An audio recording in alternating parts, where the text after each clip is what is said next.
होता था, इसे जनता के द्वारा नहीं चुन करके इसका जो पद होता था वंशानुगत होता था। वंशानुगत होता था, यानी वंशानुगत बोले तो राजा का बेटा राजा बनेगा, यानी राजा का बेटा जो होता था वही राजा बनता था, उसके अलावा राजा नहीं बनता था, वंशानुगत होता था।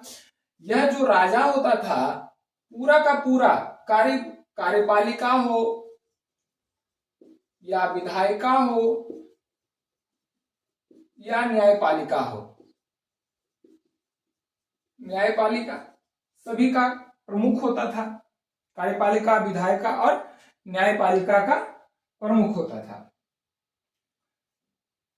भारत में भी इस तरह की राजतंत्र व्यवस्था लागू था।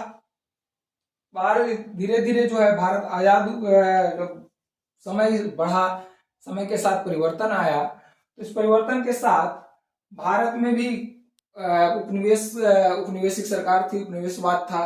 उपनिवेशवाद के बाद भारत जो है 15 अगस्त 1947 को आजाद हुआ। उसके बाद भारत में भी लोकतांत्रिक व्यवस्था अपनाई गई।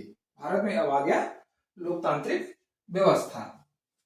लोकतांत्रिक व्यवस्था धीरे धीरे जो है यह लोकतंत्र बहुत सारे देशों में लागू हो गया, बट बहुत सारे ऐसे देश हैं जहां लोकतंत्र तो लागू है, लेकिन वहां धर्म तंत्र का भी, यानी धार्मिक ग्रंथों या धार्मिक जो प्रमुख हैं उनके क्रियाकलापों का या उनका जो है हस्तक्षेप ज्यादा है। बहुत सारे ऐसे कंट्री हैं जहां जो है हस्तक्षेप ज्यादा है। हस्तक्षेप क्या नाम है, धार्मिक जितने भी हैं धार्मिक प्रमुख हैं या धार्मिक जो ग्रंथ है उसका हस्तक्षेप है, तो ऐसे में हम डायरेक्ट लोकतंत्र उसको नहीं कह सकते हैं।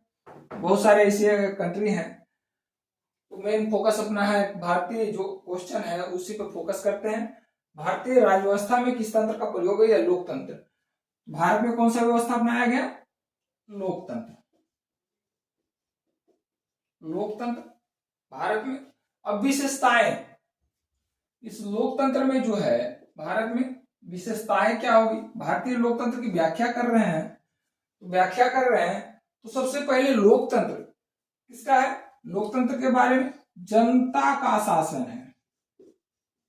जनता का शासन है। जनता का शासन कैसे है, भारतीय लोकतंत्र भारत में भी 15 अगस्त 1947 के बाद जब आजाद हुआ तो 26 जनवरी 1950 को पूरे देश में 26 जनवरी 1950 को पूरे देश में संविधान लागू कर दिया गया और ये संविधान का शासन लागू हो गया, यानी लोकतंत्र। और इस